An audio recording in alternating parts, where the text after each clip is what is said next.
Fenomenal. Buenos días a todos. Empiezo yo, si os parece. En primer lugar, daros las gracias a Benjamín, a Nacho, por habernos invitado a pasar un ratito de esta mañana de domingo con vosotros. Y nada, me presento, soy Beatriz Cicuéndez, directora de los centros CADE y vengo también en representación de Fundación Educación Activa y el proyecto Activa Mind. Para los que no nos conozcáis, quería comentaros un poquito quiénes somos, qué hacemos, cómo trabajamos y cuál es nuestra filosofía de centro y de trabajo, ¿no? Que yo creo que es lo más importante. Y luego daré paso a Javier Solís, que es mi compañero, psicólogo general sanitario, especialista en trastornos del neurodesarrollo. Entonces hemos partido la charla pues un poco en dos partes. Es verdad que cuando hablamos con Fátima Guzmán, presidenta de la Fundación, a la que Benjamín conoce, creíamos que iba a ser una jornada un poco de trabajo interno y luego nos dimos cuenta que era pues con los asociados que pudieran apuntarse, ¿no? Que parecía como más interesante que os lo contásemos y compartiésemos con todos vosotros. Así que ha sido un poco improvisado, pero realmente es lo que hacemos a diario y os lo vamos a contar un poco. Mi proyecto CADE nace como un proyecto dentro de una fundación, como muchas de las asociaciones, pues fruto de la iniciativa de Fátima Guzmán, en este caso, hace ya 25 años. Si a día de hoy nos parece a veces que este tipo de dificultades, síndromes, trastornos no son lo suficientemente conocidos, no se apuesta por la investigación, no hay una labor de divulgación, pues imaginaros hace 25 años, ¿no? Pues todavía mayor. Fátima emprendió y apostó por intentar ayudar a familias a que encontrasen un diagnóstico, a que encontrasen un camino y una ayuda en cada uno de sus casos y generó un proyecto, el proyecto CADE. Inicialmente pasaron unos años y la experiencia nos hizo centrarnos sobre todo en el diagnóstico y en la intervención y tratamiento de trastornos del neurodesarrollo. Y Fundación se centró en dos cosas que parecían fundamentales. La divulgación, se dio cuenta de la falta que hay de conocimiento de este tipo de trastornos en colegios, educadores, maestros, familias. Y se dedicó a dar formaciones en cualquier sitio donde nos llamasen y llamando a muchas puertas para concienciar, ¿no? Y luego otra parte muy importante es la parte económica. Por desgracia, pues muchas de las familias pues económicamente no pueden permitirse todo lo que cualquier tipo de dificultad supone, ¿no? Un apoyo mayor tanto a nivel médico, a nivel psicológico, a nivel neuro. Todos estos apoyos, pues hay muchas familias que no pueden permitirse económicamente pagarlo y Fundación se centró en intentar organizar eventos de diferentes tipos para conseguir dinero y poder becar a muchas familias, ¿no? Entonces, a lo largo de estos años, Fundación ha ido apoyando en el camino a muchas familias con diferentes tipos de necesidades y trastornos. El centro CADE, por su lado, fue trabajando y fue especializándose. Nosotros creemos mucho en la especialización y en el conocimiento profundo de cualquier trastorno, ¿no? Y nos fuimos dando cuenta de la importancia que tiene el trabajo multidisciplinar de diferentes profesionales que abordan un mismo tema. Entonces quisimos desde trabajar la parte de evaluación, para nosotros creemos que es fundamental una buena evaluación. Es decir, hay muchas familias que vienen desconcertadas porque no les han hecho una pruebita o no saben, les han dicho en el cole que algo va mal o ellos mismos ven que algo está pasando o vienen ya con un diagnóstico bien del embarazo, con un diagnóstico concreto, ¿no?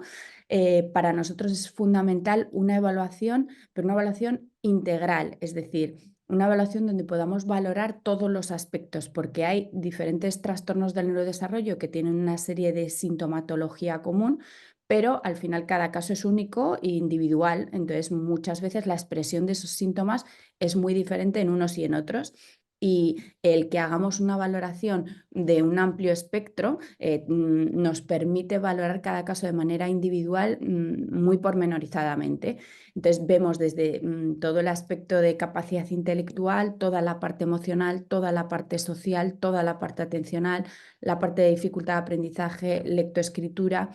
Y como digo, insisto mucho porque es muy importante el interrelacionar todos esos datos, ¿no? Y la experiencia que nos da la comorbilidad, porque hoy en día hay veces, o sea, muchas veces, por desgracia, las patologías y los trastornos no van de manera aislada, sino que muchas veces son comórbidos, tienen comorbilidades con otro tipo de dificultades. Entonces, la visión global nos permite ver qué dificultades hay, qué puntos fuertes hay, qué puntos débiles y establecer una línea base para poder empezar a trabajar, ¿no? Y poder estimular, que es nuestra segunda gran pata, el proceso terapéutico.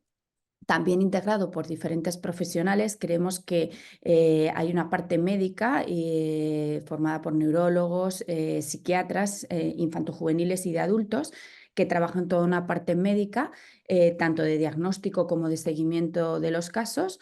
Una parte terapéutica formada por neuropsicólogos que trabajan de manera integral, es decir, nosotros hay unas necesidades específicas, como digo, que sacamos de esta evaluación, pero que trabajamos de manera integral, normalmente uno o dos profesionales sobre el mismo caso. Y la parte de psicología clínica, es decir, todos los trastornos del neurodesarrollo y dificultades de aprendizaje normalmente van ligadas a dificultades a nivel emocional, ¿no? Entonces, desde el punto de vista más clínico, más sanitario, pues trabajamos todo lo que tiene que ver con esa otra parte.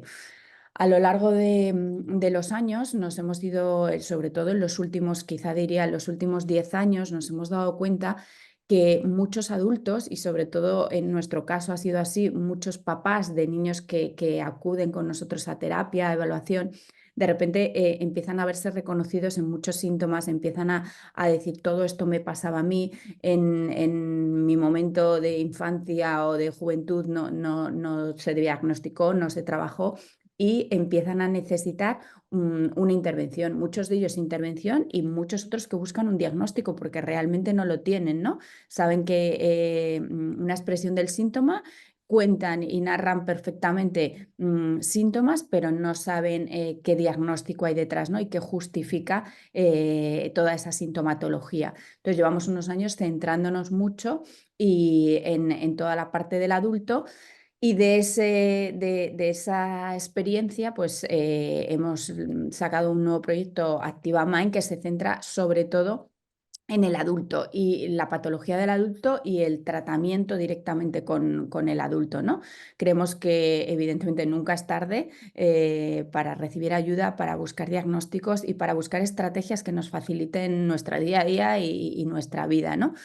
Entonces, en ese sentido, nosotros estamos muy especializados en trastorno por déficit de atención y hiperactividad y todo lo que tiene que ver con trastornos relacionados con el lenguaje y colaboramos con diferentes asociaciones, con diferentes fundaciones que a su vez trabajan, o sea, están especializados en diferentes síndromes como puede ser el vuestro, como pueden ser otros.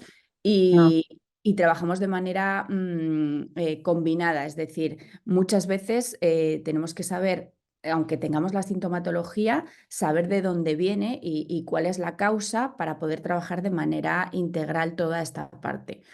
Entonces, Javier Solís es director de uno de los centros que tenemos en Aravaca y está especializado en neurodesarrollo y trabaja muy mano a mano con profesionales de la evaluación y del tratamiento, supervisando los procesos de intervención y tratamiento que, como digo, los enfocamos desde un punto de vista integral, ¿no?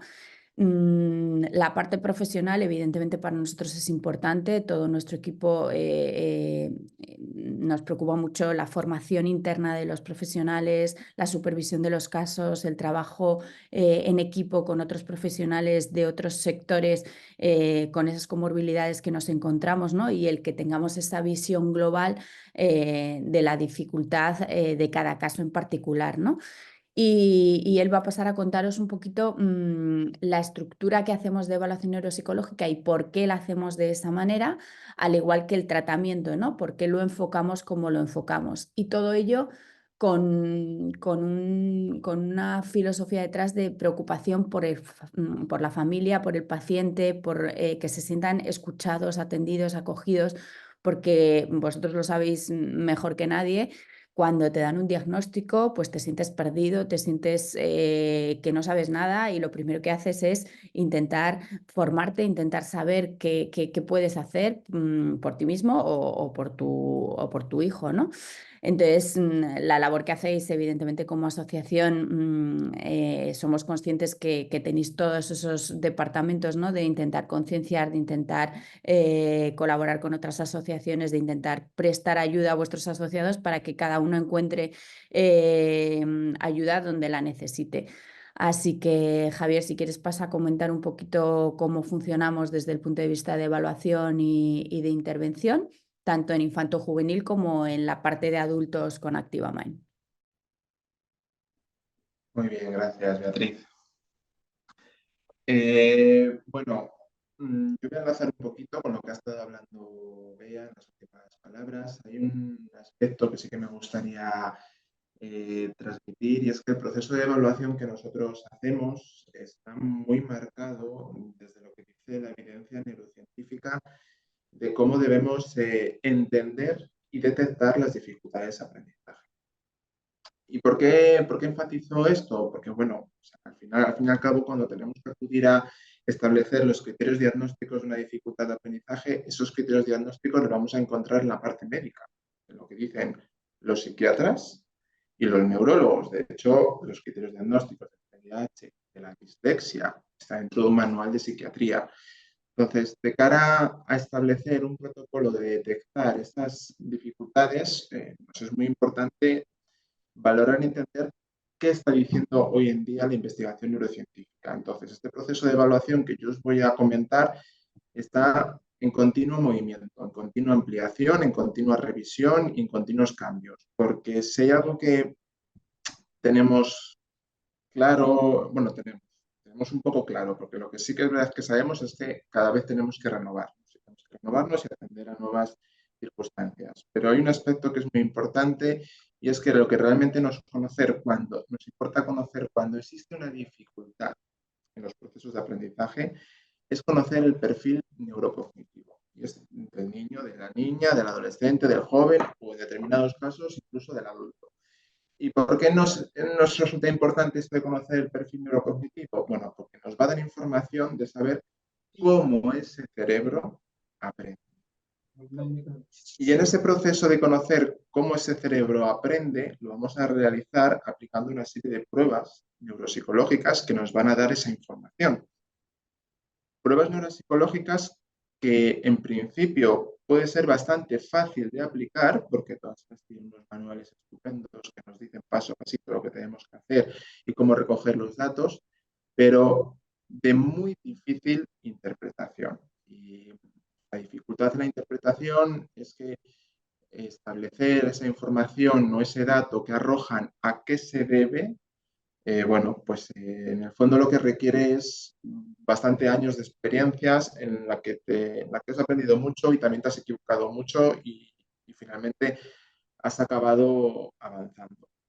Entonces, es verdad, como decía Bea, que en un principio CADE sobre todo está muy orientado y especializado al diagnóstico del TDAH. Seguimos en ese ámbito, en el sentido tenemos una importante especialización, pero en todo este proceso de trabajo lo que se ha ido haciendo es una ampliación, ha sido a detectar todo el resto de dificultades de aprendizaje, y no más por una cuestión de ambición como centro, sino porque era una necesidad de atender adecuadamente eh, a los usuarios. Es decir, rara vez el trastorno por déficit de atención venía solo, ¿no? Entonces, ahí justamente es donde entra la investigación neurocientífica y nos empiezan a hablar de las comorbilidades, de la comorbilidad tan elevada que hay con dislexia. Dislexia sería la parte que hablaríamos de las dificultades en lectura, pero de manera muy frecuente también suele cursar con otros trastornos, como puede ser trastornos del lenguaje, como puede ser una discalculia, como puede ser una disortografía, como puede ser trastorno el aprendizaje no verbal,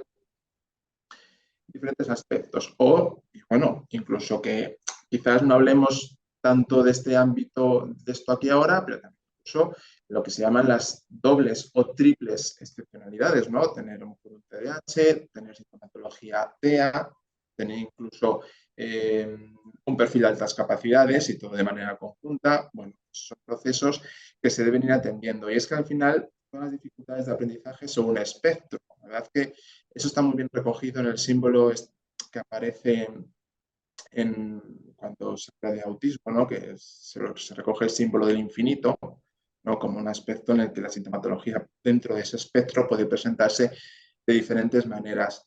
Y eso son las dificultades de aprendizaje. Entonces, por ejemplo, en el caso del síndrome de vuestra asociación, donde se recoge, ¿no?, la posibilidad de que exista dificultades de aprendizaje y se habla, bueno, pues problemas en lenguaje, muchos problemas en la expresión y comprensión, muchos problemas de planificación y organización, problemas de concentración, problemas a nivel de lectura y ortografía, ¿no? Son una serie de que es lo que digamos que se ve, ¿no? Se ven en estos niños o estas niñas en la etapa escolar, en la etapa de aprendizaje, nos estamos encontrando que muestra, digamos, cierta restricción en todos estos procesos. Bueno, eh, ante esos síntomas, ¿no?, que se identifican, lo que nosotros hemos ido aprendiendo que es fundamental, digamos, que conocerlos en detalle. Conocer en detalle esa dificultad que se observa, qué intensidad y frecuencia tiene,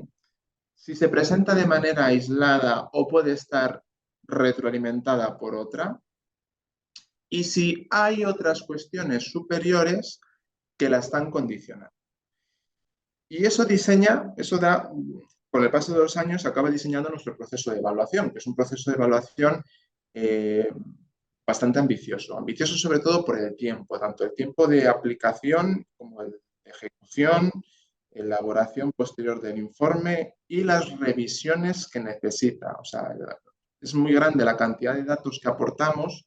Ya hemos aprendido que el evaluador o evaluadora por sí mismo no es que no pueda aglutinarlos, pero que necesitamos siempre unos procesos de control para comprobar que el haber relacionado de manera adecuada todas esas situaciones, todos esos datos con las diferentes hipótesis que nos van surgiendo siguen el camino correcto. Entonces, para nosotros también eso es un proceso muy importante. Y perdona que te Entonces, interrumpa, Javier, sí, ese proceso de control al que se refiere Javier es que creemos que varios profesionales son los que interpretan e interrelacionan estos datos, porque un solo profesional, como dice Javier, no es que no sea capaz, sino que creemos que cuatro ojos ven más que dos, esas dos personas al final interrelacionan esos datos y concluyen de una mejor manera, ¿no? Por decirlo de una manera concreta. sí, así es. Y además que día tras día nos damos cuenta que es necesario. O sea, no, es un proceso de control que no abandonamos porque no deja de ayudarnos a que lo que es finalmente ofrecer los resultados a las familias o al usuario adulto que acuda a nosotros tenga la información más válida posible, porque es verdad que estas evaluaciones en el fondo son evaluaciones estadísticas, es decir, no dejamos de comparar continuamente el rendimiento de la persona con un baremo. ¿Vale? Entonces, ante una evaluación estadística en la que no te están haciendo un análisis de sangre o, por ejemplo, la detección del síndrome que se hace con un análisis genético con una validez muy importante, este tipo de evaluaciones es comparar rendimiento del niño, de la niña, del joven y del adulto con el baremo. Y entonces, ¿cómo conseguimos más validez? Pues muchas veces contrastando con más pruebas, que eso es algo que hacemos en nuestro centro. Es decir, Y muchos de los además, procesos. a día de hoy también somos conscientes que lo sabes que hay un sobrediagnóstico en muchas ocasiones, ¿no? Un sobrediagnóstico y un infradiagnóstico. O sea, hay como los dos extremos, ¿no? Sí, y de hecho yo creo que ahora estamos cayendo más, fíjate, en una fase de infradiagnóstico. Infradiagnóstico. Es decir, ha habido una etapa en la que se hablaba mucho de sobrediagnóstico, en lo que realmente se estaba poniendo sobre la mesa evidencias de las que nunca se concretaban, porque en el fondo lo que es la dificultad de aprendizaje que hemos visto siempre, hoy yo voy mal aquí, hoy yo voy mal de esta manera, esto me cuesta, y de manera reiterada te llevaba, te llevaba a tu lugar a que fracasaras, a que no consiguieras esos aspectos, pero tú mostrabas una locuacidad o mostrabas otras muchas capacidades para otros aspectos y se te dan muy bien y no podrías decir, oye, pues no sé por qué esto se te da mal y aquí lo haces tan bien. Eso seguramente es porque hay una adecuada capacidad intelectual, ¿no? Pero estaba ese aprendizaje. En el fondo, tener este proceso de análisis nos ayuda a determinar, hey, está existiendo dificultad de aprendizaje porque la capacidad intelectual está preservada. Entonces, ese proceso de aprendizaje que está mostrando restricción se debe a algo, porque si tenemos una capacidad intelectual significativamente por debajo de la media, pues estamos en un rango de discapacidad, todo va a ser dificultad. Pero cuando no estamos en esas cuestiones, incluso en rangos de capacidad intelectual media-baja, la expresión de otros problemas en los procesos de aprendizaje van a ser una dificultad de aprendizaje que requiere su identificación.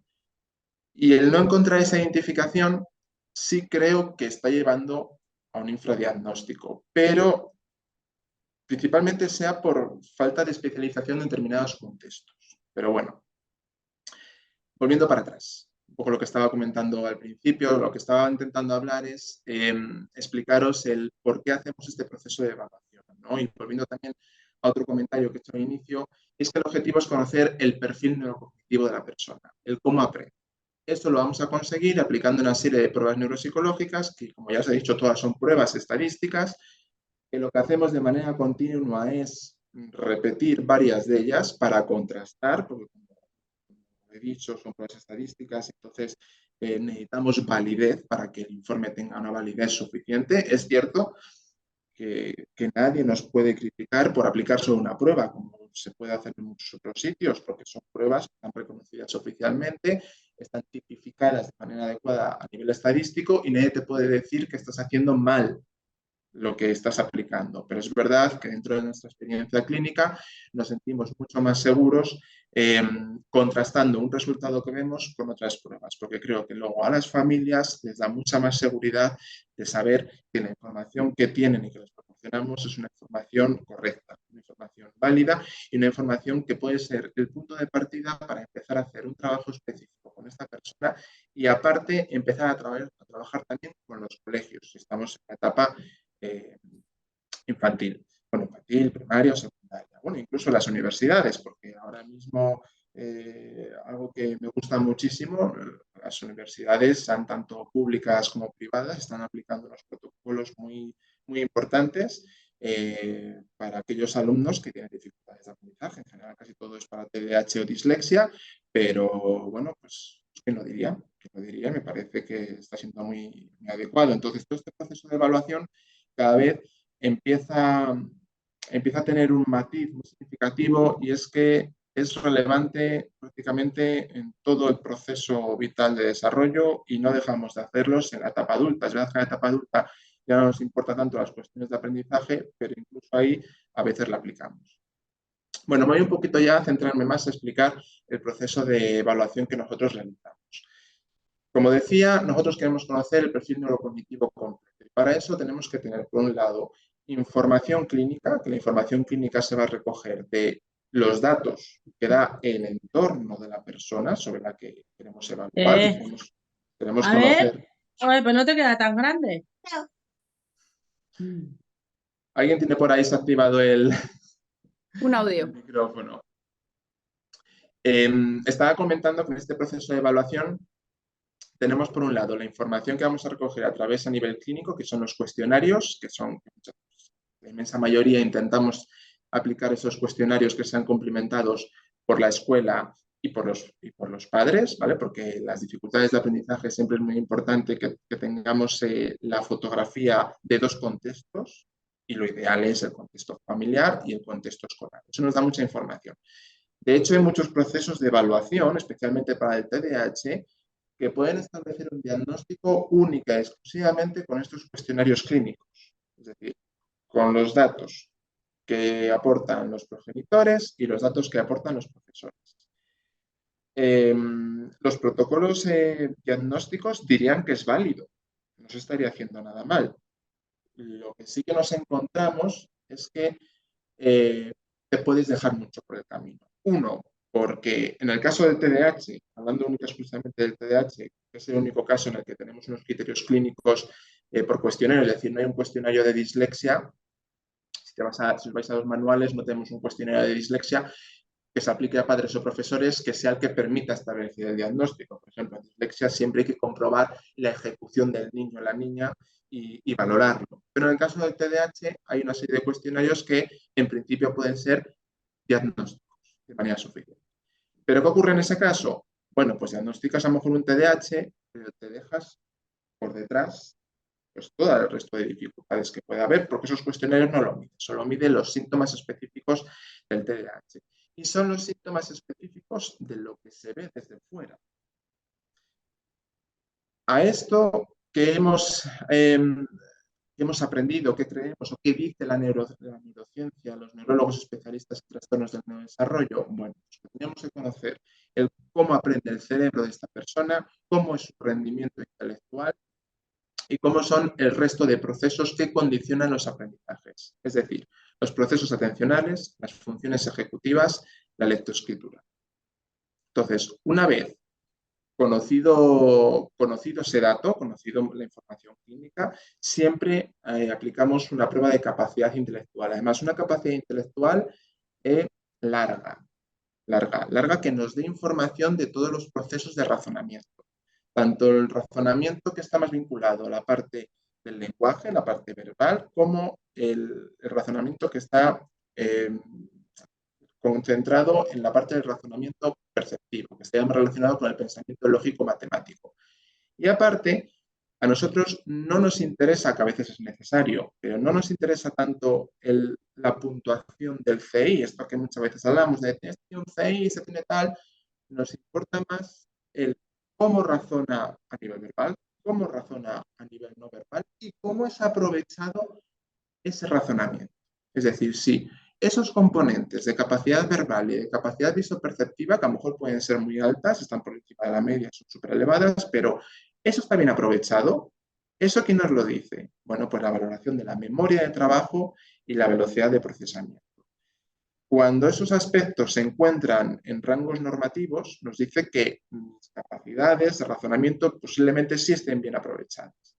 En cambio, cuando hay diferencia significativa entre unas y otras, pues puede ocurrir que yo tenga muy buena capacidad para razonar con material verbal, muy buena capacidad para hacerme representaciones mentales en mi cabeza que me facilitan la resolución de problemas matemáticos, pero en cambio soy muy lento ejecutando y olvido muy fácilmente los datos inmediatos que me proporcionan. Y eso, de manera aparente, lo que puede parecer es que, pues que soy muy ineficaz. Es decir, que me dicen que haga cosas y en el chis, no lo hago. No lo hago. Me dan mi tiempo y sí lo hago. Y este aspecto puede mostrarse en el día a día en una mala comprensión, por ejemplo, de textos, en una mala comprensión de enunciados de problemas de matemáticas. Y desde fuera, lo que podemos pensar es, pues este chico y esta chica lo que la pasa es que comprende muy mal, tiene muy mala comprensión, le cuesta comprender los textos. Pero si yo tengo una prueba de capacidad en la que me dice que el razonamiento verbal se encuentra en la media, por encima de la media, no es un problema de comprensión del lenguaje tal cual. Por ese problema de comprensión que estamos viendo se debe a una pérdida de información en memoria de trabajo. Es decir, si yo voy leyendo ese texto para finalmente haber comprendido lo que estoy leyendo, uno, tengo que conocer las relaciones entre los conceptos. Tengo que conocer el significado de las palabras, pero tengo que ser capaz de ir manteniendo activa en mi memoria los datos que yo voy leyendo párrafo tras párrafo, para que cuando yo llegue al final pueda haber hecho las inferencias suficientes para entender a lo que me estaba enfrentando. Entonces, si yo tengo buena capacidad para establecer relaciones entre conceptos, tengo un buen volumen de vocabulario, pero luego me cuesta mantener esa información que yo voy sacando activa en mi memoria, puedo llegar al final del texto y no haberme enterado. ¿Y esto en qué es muy frecuente? En el trastorno por déficit de atención. Pero si no conocemos el detalle, lo que podemos pensar, por ejemplo, que lo que es, hay un problema de comprensión, hay un problema de lenguaje. Una evaluación precisa nos ayuda a desgranar estos procesos. ¿Un cuestionario? No. Un cuestionario, evidentemente, se deja mucha información por el camino. Entonces, esta prueba de capacidad intelectual que nos va a dar pie a entender los puntos fuertes, los puntos débiles y cómo el niño o niña aprovecha su capacidad, también va a ser un poco el cuadro, el marco que va un poco a decir, esta es la fotografía de este niño o esta niña, estos son sus puntos débiles, sus puntos fuertes, y en el caso de continuar la evaluación, estos serían los aspectos que yo a lo mejor debiera profundizar a posteriori para determinar específicamente el impacto que está teniendo en el niño. Bueno, ahora llegamos a los procesos atencionales. Los procesos atencionales, que aquí sí es verdad que la aplicación de estas pruebas están muy, muy ligadas, a diferencia de otras de lo que compone nuestro proceso de evaluación, a valorar lo que es la atención. Nosotros sí que es cierto que aquí hemos tenido también una evolución bastante importante, porque hemos ido abandonando de lo que era la evaluación de las capacidades atencionales desde las pruebas de lápiz y papel, que a veces las usamos porque se nos requieren, son pruebas validadas, pero sí que es cierto que apostamos más por pruebas informatizadas y de realidad virtual. La principal razón es porque, bueno, pues son bastante más sensibles a eliminar factores contaminantes externos que puedan digamos, enmarañar los datos o asociarlos a otros procesos que no son los adecuados. Entonces, no es que quiera hacer una crítica con otro tipo de pruebas, pero a nosotros nos dan más confianza. Nos dan más confianza, además miden mucho más procesos, tienen unas baremaciones mucho más extensas, aspecto que es muy importante en estadística, es decir, cuanto más veces haya sido aplicada esta prueba en una muestra de población, más validez van a tener los parámetros que luego utilizo yo para comparar, porque como decía antes, no dejamos de comparar ejecución con baremo de edad. Entonces, cuanto mayor muestra tenga, más me interesa. Entonces, lo que es la valoración de las pruebas atencionales, todas las hacemos mediante pruebas de realidad virtual y pruebas de ordenador, que son muy sensibles y una fiabilidad muy alta y además nos permiten conocer la severidad de las dificultades. Es decir, en el caso único exclusivamente del trastorno por déficit de atención, bueno, pues el ver el nivel de afectación en este tipo de pruebas puede, por ejemplo, ayudar muchísimo luego a los neurólogos a tomar una decisión sobre el tipo de tratamiento farmacológico que se pudiera pautar en caso de que se decidiera que esa fuera una de las respuestas terapéuticas, ¿vale? Pero da mucha información en esa toma de decisiones. Siguiente gran bloque que incluimos en este proceso de evaluación neuropsicológica, los procesos de lectoescritura. ¿Y aquí qué nos interesa? Nos interesa conocer cómo es esa velocidad lectora, cómo es el reconocimiento de las palabras, cómo es la identificación de los sonidos que componen las palabras, si somos capaces de escribir las palabras con errores o no, si somos capaces de leer las palabras de manera automática o tenemos errores en su lectura y cuál es su velocidad. Este tipo de pruebas nos va a permitir hacer dos tipos de diagnósticos. Si tenemos dislexia, que cuando hablamos de dislexia nos tenemos que ceñir exclusivamente a hablar de un problema en lectura.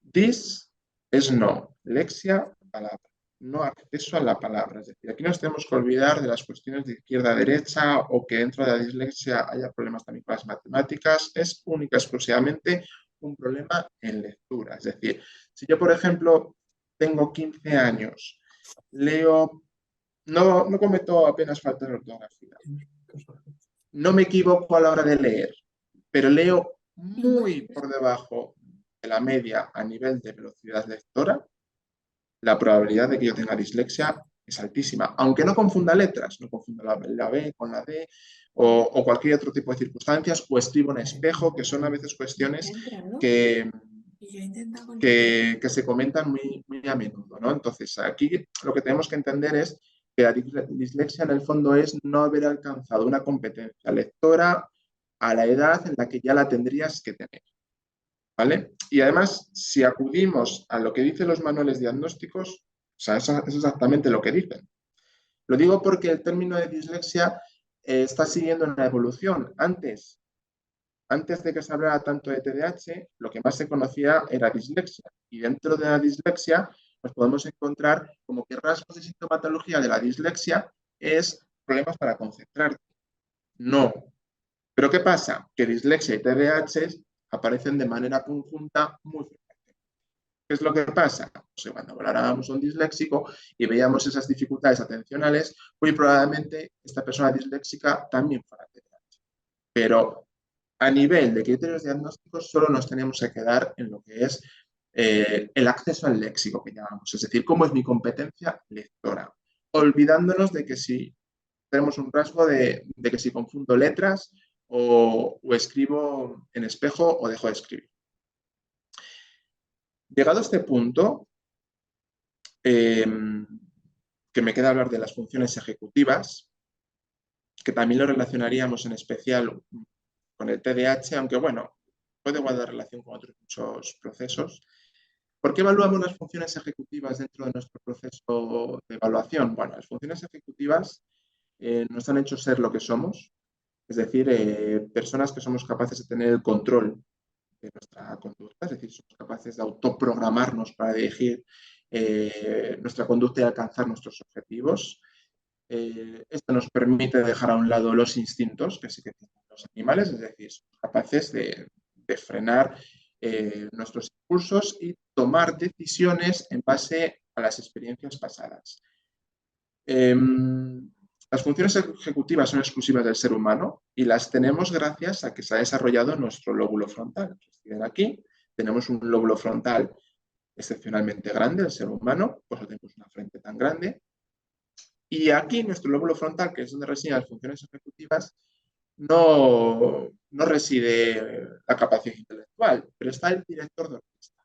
Es quien va a controlar todo el resto de áreas cerebrales. Y aquí está mi capacidad de inhibición, es decir, dejar de hacer algo a lo que estoy enganchado y que me está gustando mucho, estoy disfrutando para ponerme a hacer lo que toque cuando toque sin que esto me genere un problema, es decir, apago la tele cuando tengo que apagarla, me levanto de la cama aunque estoy a gusto cuando me tengo que levantar, porque eso es importante para que llegue pronto a los sitios. Dejo de hacer aquello que me estaba gustando mucho para dar el paso a lo siguiente que toque y corresponde, sin que eso genere un problema.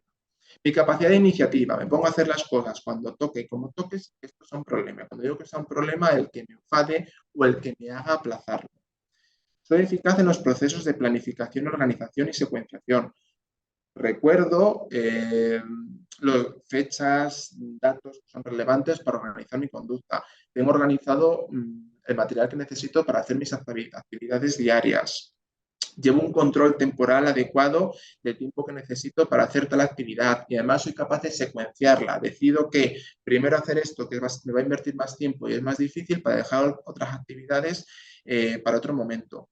Hago un uso adecuado de la memoria de trabajo, que hablaba antes sobre ella. La memoria de trabajo es una función ejecutiva muy importante, que si es deficitaria nos hace consumir muchos recursos y genera muchas sensaciones de fatiga. Con esto me refiero al, me dan información inmediata, datos inmediatos y los mantengo en mi memoria y ejecuto lo que me piden. No me hace falta tener que estar preguntando o buscando a otras personas la información, porque esto consume recursos.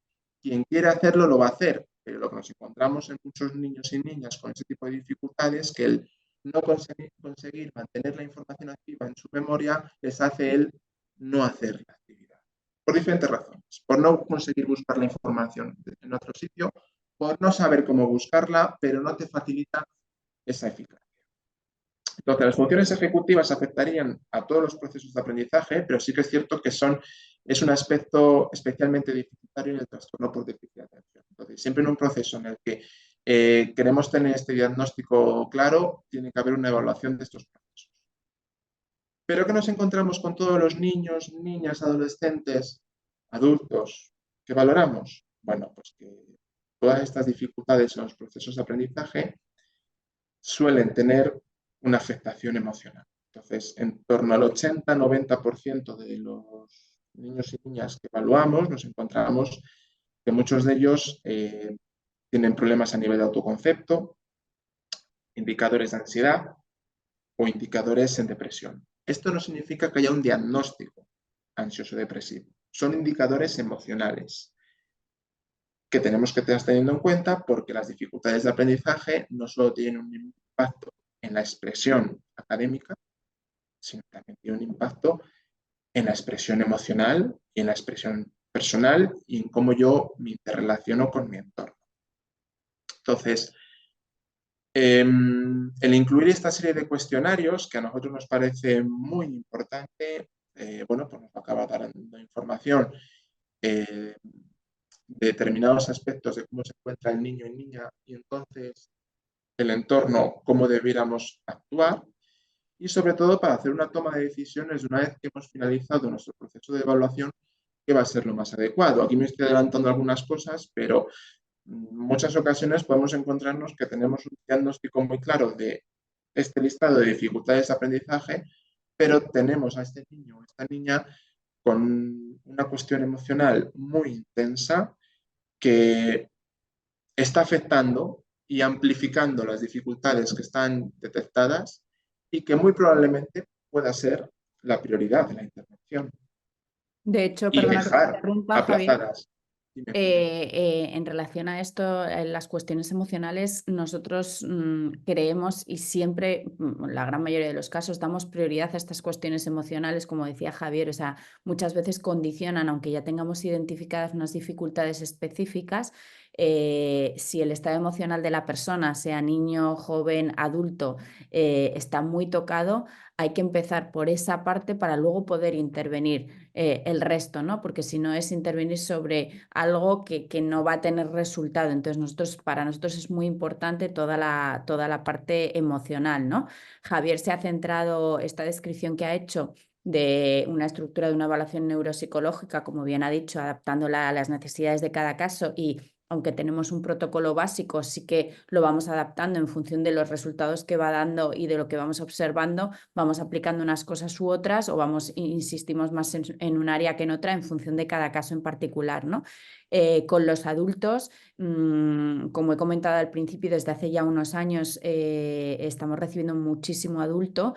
El proceso de evaluación neuropsicológica difiere un poco, se parece en estructura, pero igual difiere un poco en algunos aspectos y los adultos que vienen o bien buscando un diagnóstico o bien porque la parte emocional está muy tocada, ¿no? Entonces les preocupa inicialmente esa parte emocional y muchas veces cuando se empieza a trabajar con esa parte emocional, luego deciden que quieren hacer, o sea, se hace el proceso como al revés, ¿no? Prefieren empezar con la parte emocional y cuando ya están un poco más estables quieren buscar un diagnóstico, ¿no? Y una causa. Desde Activa Mind lo que queremos centrarnos es en todo este abanico de dificultades que tiene ya el perfil de un adulto, ¿no? Desde problemas de pareja hasta consumos, adicciones, relaciones sociales, dificultades en los trabajos. Entonces, se aborda la intervención del adulto desde una perspectiva diferente, evidentemente, a lo que puede ser un tratamiento en infanto-juvenil. ¿Vale? Perdona, Javi, continúa, que te he Sí, sí, interrumpido. bueno, ya he puesto, ya me has dado paso el tema del adulto. Sí es cierto añadir que os estaba explicando un poco lo que es el proceso estándar de la evaluación, perdón. Eh, Nuestras evaluaciones habitualmente, sí, duran 2 días, no 2 mañanas, pero O tres. claro, es lo que decir, duran 3 cuando decimos hacer una ampliación, es decir, lo que nosotros tenemos muy claro que en cuanto tenemos unos datos que resultan discordantes o necesitan una contrastación, tenemos que hacer una ampliación de ese proceso de evaluación en función de lo que hayamos ido percibiendo, que especialmente nos lo marca la prueba de capacidad intelectual. Pero este proceso de ampliación puede referirse a los procesos del lenguaje, porque lo que estamos viendo es, yo antes os hablaba, tenemos mala comprensión lectora, pero tenemos que distinguir si es por una cuestión de memoria de trabajo o porque hay un problema de razonamiento verbal. Bueno, pues imaginemos que nos hemos encontrado ese problema de razonamiento verbal. pues tenemos que hacer una ampliación del lenguaje, porque a lo mejor tenemos un trastorno específico del lenguaje. Es decir, estamos viendo, hay una capacidad para expresar adecuadamente lo que quiero decir. Me cuesta mucho evocar, me cuesta mucho dar con la palabra exacta de lo que quiero decir y al final acabo utilizando muchos genéricos, muchas palabras muletillas que hacen que finalmente que mi expresión sea muy reducida o en cuanto me dicen un lenguaje un poco metafórico, simbólico o de dobles sentidos no los entiendo. Bueno, pues ahí tenemos que profundizar mediante un protocolo específico a nivel de lenguaje. En cambio, lo que nos encontramos es muy mal rendimiento en mi capacidad de razonamiento no verbal, es decir, en mi capacidad de abstracción mental, de saber, digamos, representarme mentalmente en mi cabeza figuras geométricas, de puzzles, resolver problemas no verbales, es decir, seriaciones lógicas, como pueden ser los típicos psicotécnicos, que a veces están en las pruebas de acceso a muchas pruebas selectivas, como las fuerzas de seguridad, otros muchos oposiciones. Hay ¿qué estaríamos indagando? Pues a lo mejor un problema específico a nivel del área matemática y lo mismo requiere un proceso de ampliación de pruebas. En ocasiones lo que nos encontramos son dificultades a nivel motor, es decir, a nivel del control postural, una psicomotricidad fina o gruesa. No buscamos tanto hacer un diagnóstico de un problema de coordinación, sino de que esas bajas habilidades guarden relación con otros trastornos y que nos permita acabar teniendo los criterios diagnósticos suficientes. O en ocasiones lo que nos encontramos son problemas en la comunicación social que no es tanto por una restricción léxica o de vocabulario, sino que pueden guardar una relación con cuestiones del espectro autista. Llegados a este punto, lo conocemos por todo el proceso de evaluación anterior. Entonces, ¿por qué hacemos todo este proceso tan extenso? Bueno, porque creemos que es que nos permite finalmente cuando decimos, oye, hay dificultad de aprendizaje con este proceso de evaluación, aparte de conocer la intensidad la dificultad de aprendizaje, nos permite ponerla nombre. Y el ponerla nombre resulta fundamental de cara a diseñar una intervención y de cara a, bueno, a tener la consideración que se pueda necesitar de cara a otras instituciones. Principalmente van a ser las educativas. No es lo mismo, oye, tengo una dificultad en comprensión a tengo un trastorno específico del lenguaje. Si tengo un trastorno específico del lenguaje, el cole te lo reconoce, te lo recoge y te adapta. Tienes derecho. Tienes el punto de partida. Es verdad que en función de la comunidad autónoma esto varía, cada vez lo van haciendo mejor, pero sí que es verdad que a día de hoy hay diferencias todavía. Pero tener esa categoría diagnóstica a las familias os va a permitir pedir algo en concreto. Lo mismo si se establece un trastorno específico del aprendizaje con dificultad en la lectura, que eso sería la dislexia. Lo mismo si se determina que tengo un trastorno por déficit de atención. Es decir, la dificultad de aprendizaje es muy importante que pase de llamarse dificultad de aprendizaje a un nombre en concreto para poder conseguir o poder tener derecho a lo que está establecido, que cada vez es más. Y luego, por supuesto, a determinar la intervención, porque bueno,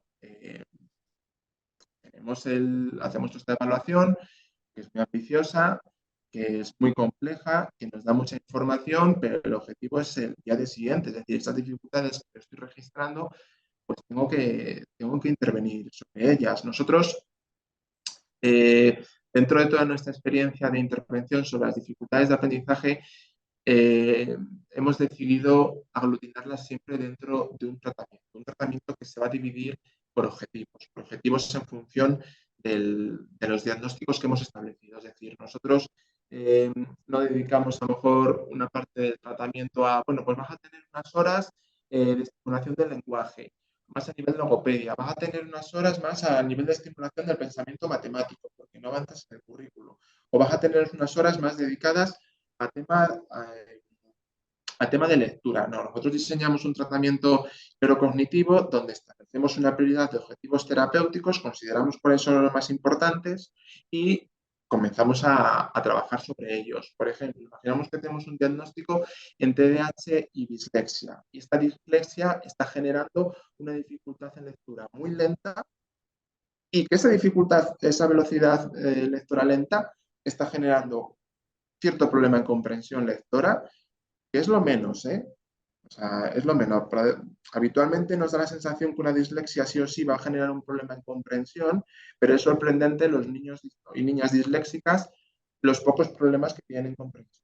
Lo que pasa es que hago muy pocas lecturas sobre el texto que me tengo que leer porque voy muy lento y me fatigo muy rápido. Bueno, pues si yo me encuentro ante esa tesitura, pues si el tema de lectura está siendo un problema muy importante y la lectura yo sé que es vehicular y que es necesaria para poder acceder al resto de conocimientos de cada asignatura y encima está interviniendo en mis horas de estudio porque determinados textos que tengo que memorizar hago muchas menos lecturas repetidas porque me canso leyéndolas, pues para mí es prioritario como profesional primero conseguir, o conseguir de la manera más rápida posible una lectura importante, pero no puedo olvidar, por otro lado, el diagnóstico a lo mejor que tengo un trastorno por déficit de atención. Uno, porque los problemas en función ejecutiva y los problemas atencionales pueden estar amplificando las dificultades.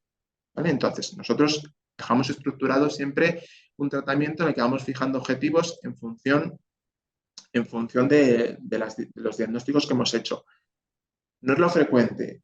Nuestros grandes diagnósticos suelen ser, o sea, no siempre, pocas veces hacemos un diagnóstico en solitario, que siempre suele ser un doble diagnóstico, a lo mejor TDAH y dislexia, TDAH y un problema específico con las matemáticas. Hacemos muchos diagnósticos en solitarios de TDAH.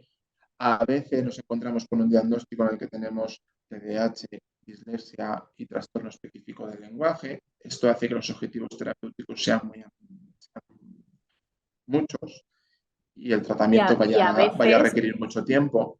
Y a Sí, veces, Javier, también es importante decir que a veces llegan familias o llegan adultos que tienen unas características de desatención, pero que no rozan la dificultad y les decimos, no hay un diagnóstico como tal, o sea, tienes algunas dificultades, hay veces que vienen niños que son movidos, que son inatentos, que son inquietos, pero que no tienen una dificultad específica como tal, sino que tienen unas características, pero que no tienen esa dificultad específica como tal, que también es importante decirlo. Evidentemente nosotros vemos la gran mayoría de nuestro volumen de pacientes efectivamente tiene una dificultad de cierto tipo, ¿no? Pero hay otra parte que llega con una sospecha y que nosotros descartamos también, ¿no? Y familias que vienen diciendo, tenemos sospecha de que está pasando algo y nosotros decimos, es propio del desarrollo madurativo, la evolución y no hay una dificultad específica como tal también.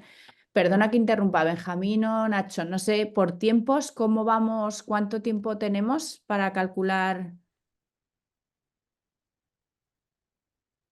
Tenéis todo el tiempo del mundo. Sí, vale, que no había. Dais.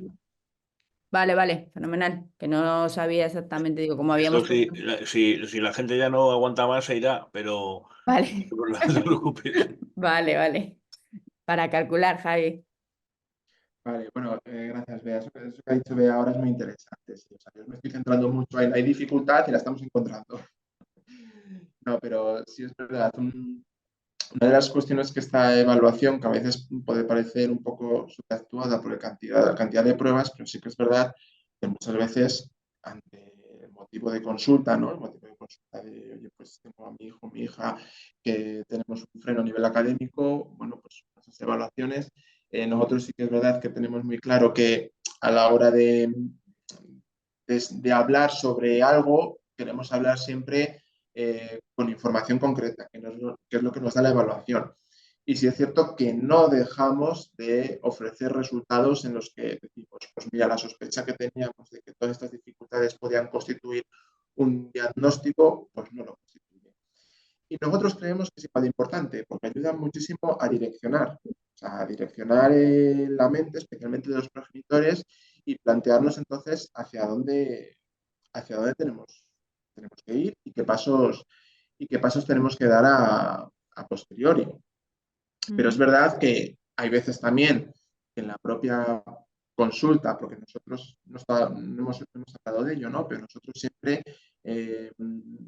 las evaluaciones no son a solicitud de las familias, es decir, nosotros siempre tenemos un proceso de una primera sesión, que llamamos una primera entrevista, donde nos sentamos con la familia, es una sesión larga, extensa, donde hacemos un análisis de la situación, hacemos un pequeño testeo, un pequeño testeo de lo que luego sería la evaluación, para ver si es motivable esa evaluación. Y muchas veces que nos quedamos en ese punto y decimos, pues mira, no vemos que hay suficientes indicios, no creo que esto sea una dificultad, creemos que es más una cuestión motivacional porque está resolviendo muy bien todo este tipo de cuestiones que yo estoy planteando y no es el paso. Entonces, intentamos hacer siempre ese filtro, pero es verdad que cuando tenemos dudas suficientes, nosotros tenemos muy claro que preferimos dar toda la información posible a la familia y al final la obtenemos a través de esta evaluación. Y lo Y esto, mismo, lo mismo, no, perdona, Javier, lo mismo con el adulto, que estamos haciendo como, estamos mezclando, pero para diferenciar con el adulto, desde Activamente lo que hacemos es tener esa primera entrevista para valorar realmente cuáles son las inquietudes del adulto que está en una situación diferente a cuando estamos en infanto juvenil o adolescencia. ¿Qué necesidades tiene y si vemos recomendable una evaluación, si vemos recomendable una intervención directamente, qué punto está? Muchos adultos vienen ya con diagnósticos del pasado, en una situación vital distinta y con unas necesidades también diferentes, ¿no? sí. De hecho, con respecto al tema del adulto, o sea, aquí centrándonos ya en el tema del TDAH, que es, o sea, respecto a Activamind, que es atender a adultos con sospechas de TDAH, cuando queremos hacer el proceso diagnóstico, perdón, que no está la... Sí, aquí. En el proceso de evaluación es bastante más corto, porque eliminamos ya todas las cuestiones que evalúan otros procesos de aprendizaje. Vamos directamente a comprobar si existen criterios diagnósticos para el trastorno por déficit de atención. Entonces, el proceso de evaluación se centra nuevamente en cuestionarios clínicos. Aquí, sin el adulto, vamos a valorar incluso cómo era la sintomatología en la etapa infantil, cómo son los procesos atencionales, nuevamente con pruebas de ordenador, si valoramos las funciones ejecutivas y, por supuesto, las cuestiones emocionales. Aquí es más cortita esta evaluación porque dejamos de lado toda la parte de aprendizaje, salvo que sea una circunstancia un poco más excepcional. Por ejemplo, tenemos sospechas de altas capacidades o en mi trabajo hay determinados aspectos que me preocupan de mí con respecto a las capacidades que yo muestro y puede ser también necesario que apliquemos una prueba de capacidad intelectual, pero no la tenemos ya dentro del protocolo. Creemos que ya esa parte ya no es tan importante, especialmente si hemos superado etapas, porque es muy frecuente, pero gran parte de los adultos que atendemos, muchos de ellos que acuden a consulta, son adultos que vienen con estudios terminados, trabajando y aún así vienen a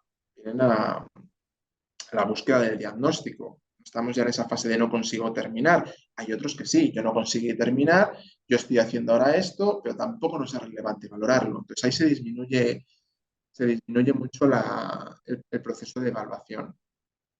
Y en el caso del adulto, una vez que tenemos el diagnóstico, ¿qué podemos ofrecer o cuáles son las alternativas a nivel de tratamiento? Bueno, aquí hay un aspecto que no he dicho, pero que ya uno con lo anterior que he estado explicando a nivel de la evaluación en edades anteriores, es decir, la etapa infantil o adolescencia, es que una vez con la evaluación, nosotros siempre recomendamos que las familias, los usuarios vayan con ella al neurólogo o psiquiatra. ¿Por qué? Porque, como he comentado antes, quienes han establecido los criterios diagnósticos para estos trastornos son los neurólogos y psiquiatras. Y si en algún caso va a ser recomendable o se va a poner encima de la mesa dentro de las opciones terapéuticas, la parte farmacológica, siempre van a tener que ser ellos quienes van a tener que informar a la familia y definir ese tratamiento. Y eso va a ser tanto en la parte infantil como en la adulta. ¿Qué hacemos en el TDAH adulto cuando tenemos el diagnóstico? Bueno, pues valoramos también nuevamente la situación. Esto no es, tienes diagnóstico, pues sala de tratamiento, valoramos que es la necesidad más inmediata. Pero cuando un adulto por primera vez descubre que tiene TDAH, pues uno de los aspectos que es muy importante es la parte psicoeducativa, es decir, que la persona entienda cómo es esa sintomatología del TDAH, que no entendía, que condicionaba su vida y que es importante que, que conozca para que sepa identificar y entonces pueda poner en marcha las estrategias que desde terapia se le van a aportar. ¿Qué ocurre en la parte adulta? Bueno, si en la etapa infantil tenemos mucha comorbilidad con las dificultades de aprendizaje, el gran problema en la parte adulta es la comorbilidad con los aspectos emocionales. La sintomatología sensodepresiva en la etapa adulta es muy significativa y condiciona mucho. Entonces, gran parte de la intervención cuando el adulto luego es derivado a terapia es controlar esos síntomas. Lo que sí creemos es muy importante que si vas a controlar ansiedad, vas a controlar autoestima, vas a controlar sintomatología depresiva y existe un diagnóstico en TDAH, es muy importante tener en cuenta la perspectiva TDAH. Es decir, oye, yo estoy en un estado de ánimo bajo, sí, pero en mi día a día me pasa esto, me pasan estas cosas que interfieren en mi consecución de objetivos por el déficit de atención. El terapeuta que trabaje esto debe conocer esos datos y debe tener especialización en TDAH porque ayuda mucho a interpretar y finalmente dar un feedback eficaz a la persona. Es que cambia por completo el marco de la terapia porque nos podemos estar centrando en, bueno, pues vamos a controlar la sintomatología de ansiedad, vamos a controlar la sintomatología de depresión, te propongo hacer este tipo de actividades, te propongo hacer esto, vamos a trabajar esta línea de pensamiento de esta manera, pero los disparadores que muchas veces retroalimentan estas circunstancias emocionales tienen el marco de este diagnóstico. Entonces, ahí es fundamental la especialización del terapeuta, al igual que nosotros en otras cuestiones en las que también existe patología emocional, pero que hay un marco diagnóstico detrás diferente, pues podemos ser no buenos terapeutas en ese aspecto, pero creemos que es un punto clave. O sea, es decir, tengo un diagnóstico en TDAH y soy adulto, no tengo que ir al psicólogo sí porque sí. Hay que ir al psicólogo, sí, pero se requiere una especialización concreta en la comprensión de las características del trastorno, porque condiciona por completo la expresión de los síntomas.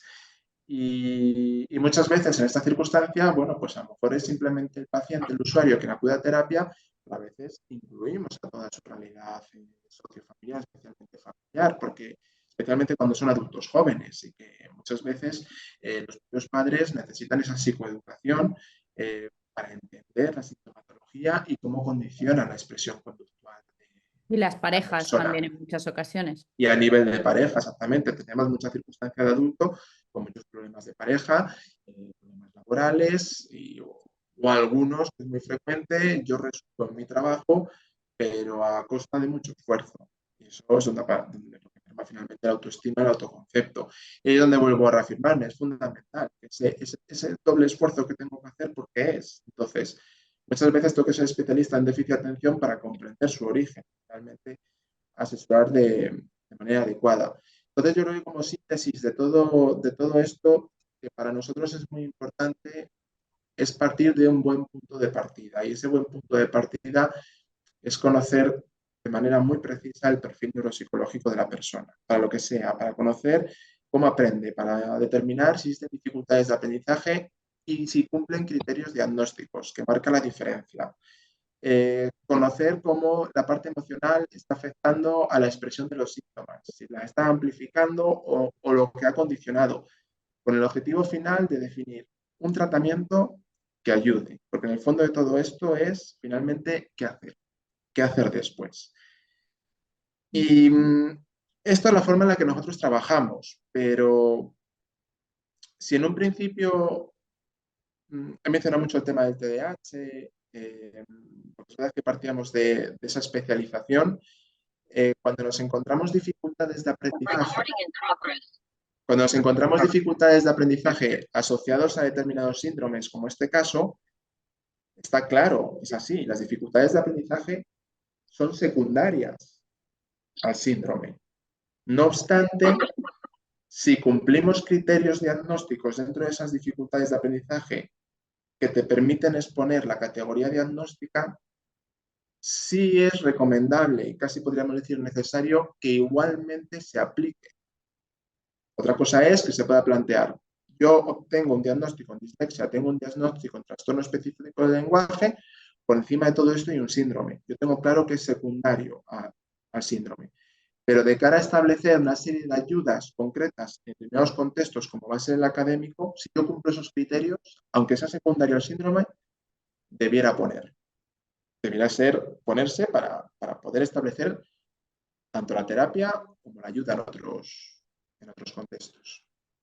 Yo creo que Bea, más o menos he contado todo, no me he dejado nada. No sé tú si quieres Sí, puntualizar alguna cosa en ese que pueda sentido, hacer yo quedar. creo que lo que queríamos transmitir lo hemos contado. Creo que como toda asociación hacéis desde la asociación una labor maravillosa para incentivar la divulgación, el conocimiento, la investigación, que tan importante es para los avances de cualquier tipo de síndrome, para ayudar a muchas familias o muchos adultos que están perdidos, que cuando recibes un diagnóstico de este tipo te quedas como sin saber qué hacer, ¿no? Y yo creo que el acompañamiento a las familias desde el ámbito que sea, en este caso nosotros os hemos hablado de lo que a lo que nos dedicamos y con lo que trabajamos día a día, pero entendemos que hay múltiples situaciones y múltiples, como he visto que trabajáis y colaboréis con diferentes profesionales que pueden afectar directamente a las características del síndrome, ¿no?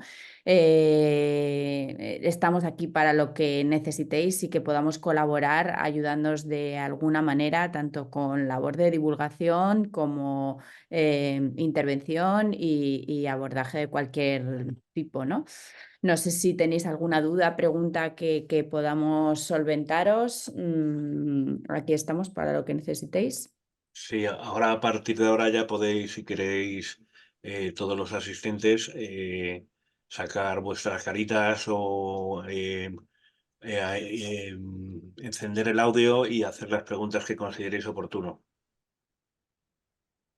Sí, efectivamente. Buenas. Gracias, Beatriz. Gracias, Francisco. ¿Tenéis algún tipo de pregunta o ruego? Las formas de contacto para contactaros, ¿las habéis compartido, Beatriz y Francisco? Aquí me parece que no, pero os pasamos, bueno, nosotros ya te digo, Sí. hablamos de los 3 proyectos que son los 3 en los que estamos, tanto Fundación Educación Activa como los centros CADE y Activa Mind. Te los pasamos directamente para que los pongáis en conocimiento de todos vuestros usuarios por si alguno necesita cualquier tipo de servicio o de ayuda por nuestra parte. Os los